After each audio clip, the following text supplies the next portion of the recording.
We are now going to move on to the topic of significant figures. When we take measurements, as we've already seen, there's a limit as to how accurate we can be. We saw that when we had to estimate at a certain decimal place depending on the device that we used. When you are looking at a measurement and you're trying to interpret which digits are actually reliable for accuracy, we say that those are the significant digits. They are all the digits in the measured value, the certain digits, and the one estimated uncertain digit.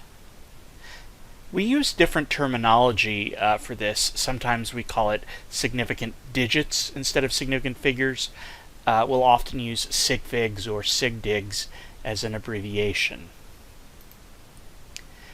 When we look at a measurement, there are some simple rules to determining which of the digits are significant. The first rule has to do with all the digits other than 0. So all digits other than 0, and we'll just say the non-zero digits, are always significant when you're reading or interpreting a measurement. So let's take a look at these values here and let's ask ourselves, how many significant digits are there in each of them? Well, 4, 8, and 9, none of those digits are 0, so there are 3 significant digits there. On the other hand, we've got 7,231 and 228 thousandths. None of these digits are 0, and so therefore every one of them is significant. There are 7 significant digits. It's also important to be able to ask yourself, what is the decimal place of the last significant digit? So in this case, the 9 is the last significant digit. That's the tenths place. And the 8 is the last significant digit here. That is the thousandths place. So the rest of our focus here is on zeros.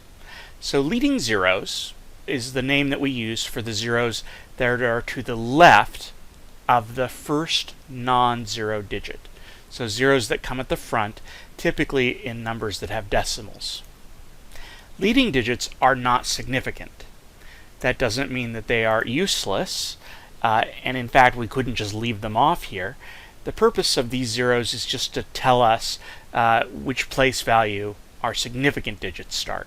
So we see here a 0, a 0, a 0. The 8 is in the 10,000ths place.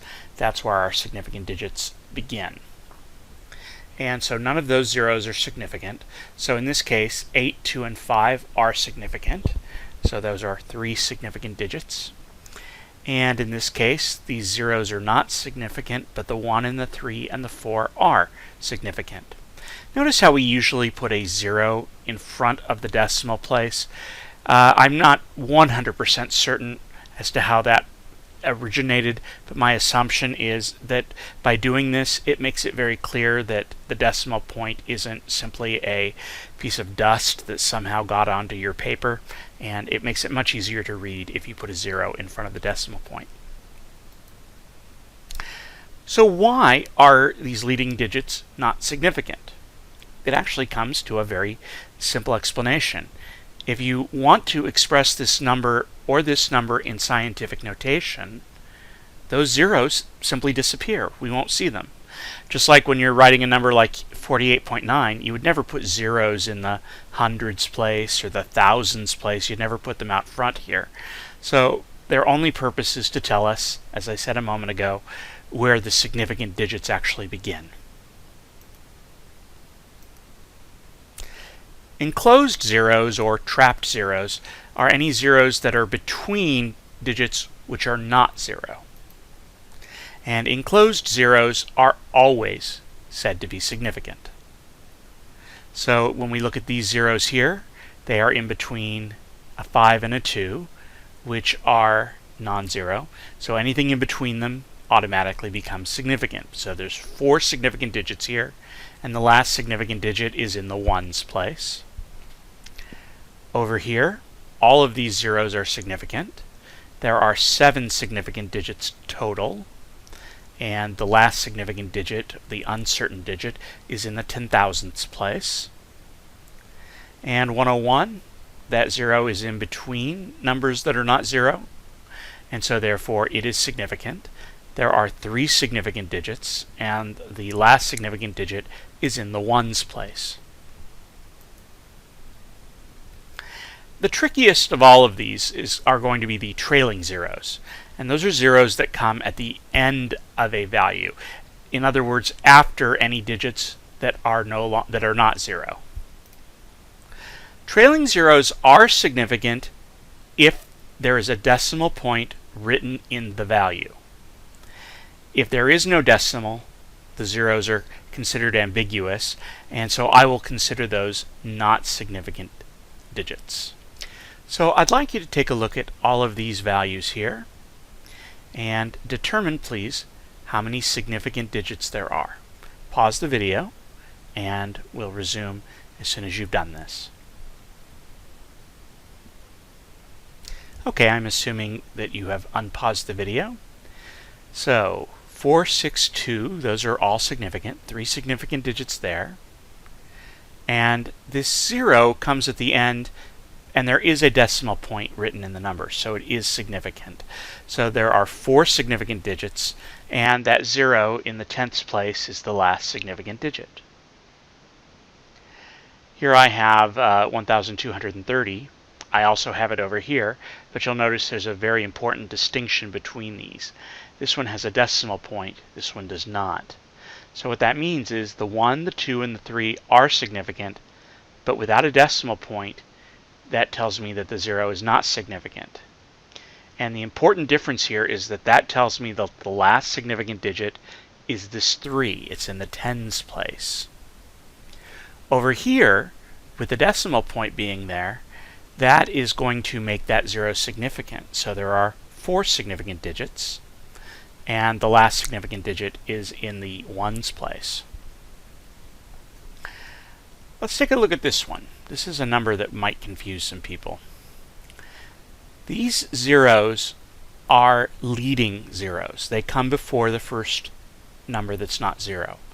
They are not significant. Now I know some people want to say, oh, but that's 0, it's after the decimal point. But remember, the decimal point only affects zeros that come at the end, trailing zeros. Leading zeros are never significant. So those zeros are not significant. So we've got 3, 0, 9. Those 3 are significant. And then what about these zeros? These zeros that come at the end? They are indeed significant. There is a decimal point there, so that makes those zeros significant. And then finally, when we look at this number here, we notice that all of these zeros are leading zeros. They come before the 5, the first number that's not 0. So none of those are significant. The 5 is the only significant digit, and it's in the 10,000ths place. I'm not sure if I told you here, but this 0 is the last significant digit, and that's in the, looks like it's the millionths place. So what is this? Tenths, hundredths, thousandths, 10,000ths, 100,000ths, millionths. Now I'm sure that by now you're familiar with the rounding rules for math, and the rounding rules I'm going to talk about right now aren't much different than what you already know. The only real difference is that there are 2 different types of ways that you might be asked to round in this case. Sometimes you'll be asked to round to a particular place value. That should be familiar to you. But you will often also need to round to a specific number of significant digits. So let me talk about how we would do that. So let's look at some examples here. So for A, you are asked to round to the hundredths place. So the first thing that you need to do is to identify where the hundredths place is. That is the 8. You look next door, and when this is a 5 through 9, we call that a round up number. That tells us this 8 should go up to a 9, and no more digits should remain. So the beginning would still be the same. It would be 1, 3, 4, 0.7, and then that 8, as I said, became a 9. So 134.79. to 4 significant digits. What this means is that you need to end this process with 4 significant digits. So if we look at the first 4 that we have written down, we've got 1, 3, 4, and the 7. So that's 4 significant digits. We look next door at what would be the 5th digit, and it tells us whether we round up or down. So 8 is a round up number, so I'm going to round that up. So we've got 134.8.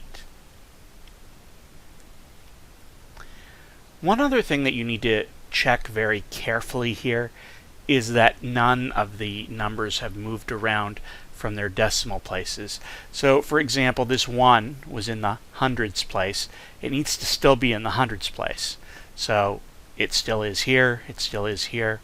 There's no mistakes, no problems there.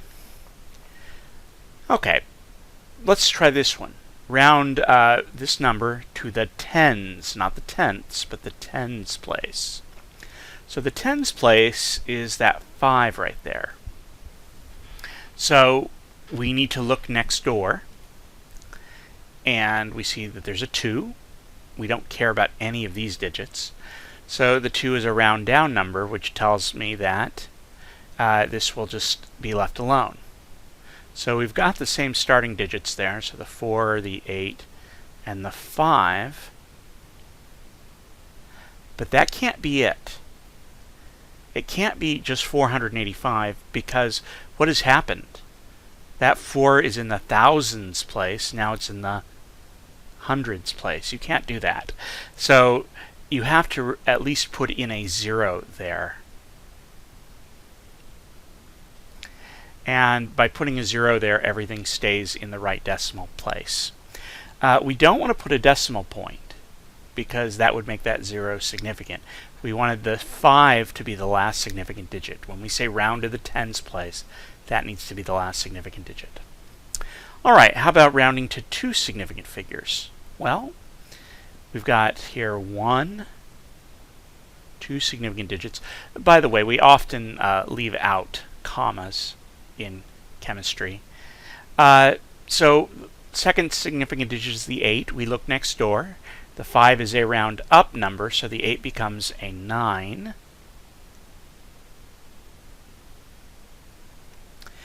And we need to fill in with zeros until we get to where the decimal place would be. So double check, 4 is in the thousands place, 4 is still in the thousands place. Can I add a decimal point? Well, if I do that, then how many significant digits would I have? If there was a decimal there, that would mean I have 1, 2, 3, 4 significant digits.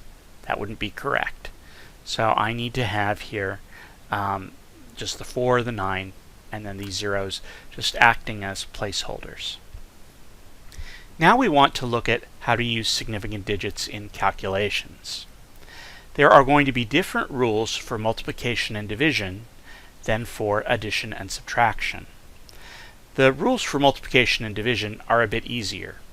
What you want to do is, whenever you're multiplying or dividing a series of numbers, which is what you're going to be doing most of the time in chemistry in terms of converting values and calculating necessary numbers, the rule is going to be this. You look at all the values that are involved in the calculation and write down how many significant digits each one has, and you find the one that has the least number of significant digits. And that least number of significant digits tells you that you need to round to that many digits. So round to the same number of significant digits as the value in the calculation which has the least number. So here's a couple examples. I have 2.5 times 7.89. If I do this in the calculator, 2.5 times 7.89, the calculator gives me 19.725. Let me write that down. So 19.725 is the calculator answer. How many significant digits do we have here? We have 2 significant digits. 7.89 we have 3 significant digits. So the smaller of these two numbers is 2. We need to round to 2 significant digits. So 1, 9, we want 2 significant digits there. The next door number is a 7. So I round the 9 up to a 0 and then increase the 1 to a 2. I clearly need the decimal point so that I have 2 significant digits. Without it, I would have only 1. Let's look at another example. 100 divided by 25. Well, 100 with the decimal point has 3 significant digits. 25 has 2 significant digits. Sometimes I'll get asked, well, what if there was a decimal point there? Does it make any difference? No. It only makes a difference when the trailing numbers here are zeros. Remember, the 5 is significant no matter whether there's a decimal or not. Now, I would urge you to do this in the calculator. The calculator would just come back with 4. The calculator doesn't care about your significant digits. And so that would be a problem because 4 has only 1 significant digit. 3 and 2, you need to have 2 significant digits. And so in those kinds of situations, you just have to tack on a 0.0 if you needed 2 significant digits. What if this was 25.0? Well, the calculator would still come back with 4. The difference is now you would have 3 significant digits down here. So 3 significant digits, 3 significant digits. You would need 3 significant digits. So if that was a 0.0, then this would need 3 significant digits. You would need 1 more 0 at the end.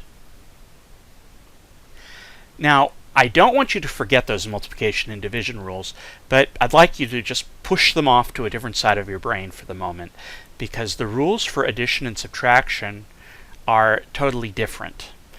We never count how many significant digits the numbers have. So what you want to do there is you look at the values that you're adding or subtracting and look at the one with the least precision. And your answer needs to extend to that level of precision. Now, that terminology is a little bit vague, so let me see if I can give you an example here. So say you're adding 60.82 and 7.831. What I mean by least precision here is look at your last significant digit. Hundredths, thousandths. The one which is further to the left is the least precise.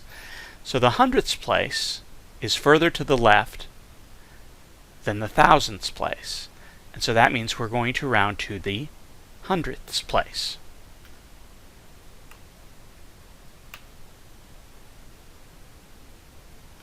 As I said just a moment ago, remember that we don't count the number of significant figures. That does not matter. Here's a visual way of illustrating this. So let's see what we've got here. We've got 5.846 plus 4.23. If I look at this, the last decimal place is the thousandths. The last decimal place here is the hundredths. So the hundredths is the least precise. It's the one that goes the least far to the right. So I'm just going to put in a little line there. And that's going to tell me that I need to round to the hundredths. So if I put this in the calculator or do this in my head, the value I would get is 10.076. I must round to the hundredths. So the 6 tells me to round up here. So it's 10.08. Now, just to emphasize that the number of significant digits didn't matter, how many sig digs were there here? There were 4.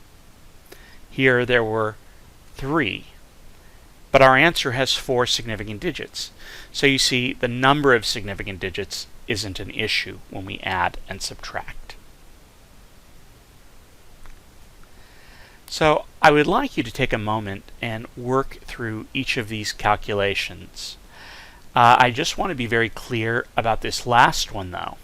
This last one combines multiplication and subtraction. So you'll want to be sure that you use the multiplication rules for multiplication, and then once you're done with that, you'll have to continue and use the addition-subtraction rules for the subtraction. So take a moment to pause the video, and then when you're ready, we'll go ahead and continue on.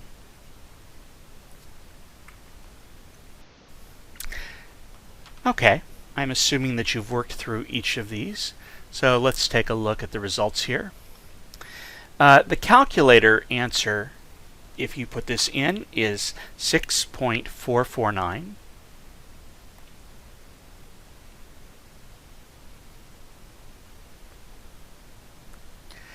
It's a subtraction problem, which means that we need to look at the decimal place of the last significant digit. So here it's thousandths, and here it's tenths. Which of those is further to the left? That's the one that's important. Tenths. It's the tenths. So you're going to round to the tenths place here. So we've got 6.4. That 4 is a round down number. So our correct answer with the right number of significant digits is 6.4.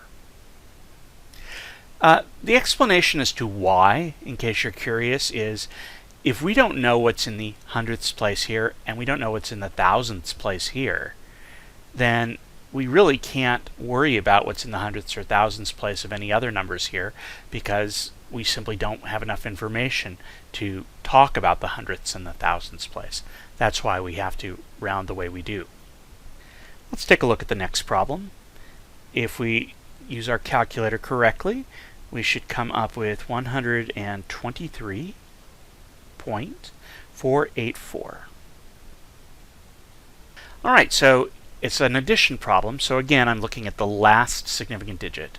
So hundredths, thousandths. Well, thousandths is to the right of the hundredths, so it's not going to be thousands. Hundredths again. So hundredths. We're going to round to the hundredths, which is that 8. So we look next door.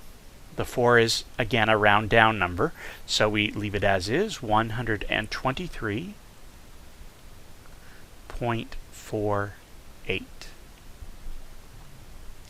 And that is our final answer here. The next problem is the most challenging of the group here, and I would advise you to always follow orders of operation. That's not really going to be an issue here because the multiplication is enclosed in parentheses. But if you multiply 6.834 times 8.32, you should come out with a fairly large number. Since I'm only going to care about significant digits here, let's just make a quick note. That has 4 significant digits. This has 3. So my calculator, I'm not going to write out all 9 digits or whatever I get here. Let's just write out the first 5 for the fun of it. So we've got 56.858 are the first 5. And that's even more than I need. So least number of significant digits, because it's multiplication, would be 3. We need to round this to 3 significant digits. So rounding that to 3 significant digits would be 56.9. And so now it's a new problem. 56.9 minus 3.45. So the calculator answer here is going to be 53.45.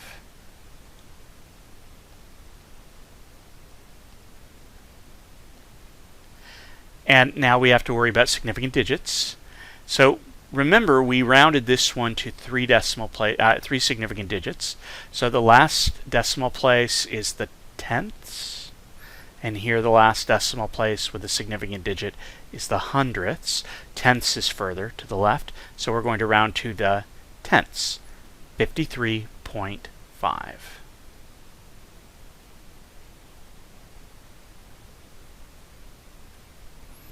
And I'm going to finish off our discussion about significant figures with a very important related subject, and that is exact and inexact numbers. Now, we've already practiced taking measurements, and you'll recall that sometimes we agonized a bit over whether a certain decimal place should have been a 5 or a 4 or what have you, because we were having some uncertainty. We were having to estimate. And whenever there's any uncertainty at all, which is the case with the vast majority of our measurements, the value we get is inexact. So the calculations I just did were examples of how we work with inexact or measured numbers. But there are some numbers which are not at all going to be uncertain. First of all, numbers which are countable. So the number of eggs in a basket, that's an easily countable number, and since there's no uncertainty in it, it is called an exact number. The number of people in a room, it's countable. So in other words, there's never 23.12 people in a room. That's never going to happen. And similarly, we don't say 23.0 or 23.00 or 23 with 5 zeros. That makes no sense. There are 23 people in the room. So that's countable. Number of inches in a foot. That's a defined relationship here. And we would say 12 inches in 1 foot. Both the 12 and the 1 are exact numbers. Or here are other defined relationships. There's 4 quarters in a dollar. So exactly 4 quarters, not 4.0. And exactly 100 pennies in a dollar. So all of those are said to be exact. When we are carrying out a series of calculations that involves significant digits and exact numbers, we have to remember that our SIGDIG rules really only apply to the inexact numbers, the measured numbers. So ultimately that means if I am going to be using the relationship of 12 inches in 1 foot in a calculation, I don't look at this and say there's 2 SIGDIGs or 1 SIGDIG. I simply ignore them because we don't need to worry about them affecting the uncertainty at all. You can almost always say that if there's a 1 ever by itself, like you see there, that it's almost always going to be an exact number or a number that you can ignore for the purposes of significant figures. And you'll see that coming into play in the next set of problems that we look at on unit conversions. I'm going to go ahead and stop this video here, and you can come back and continue with discussion of units and unit conversions after this. Thank you.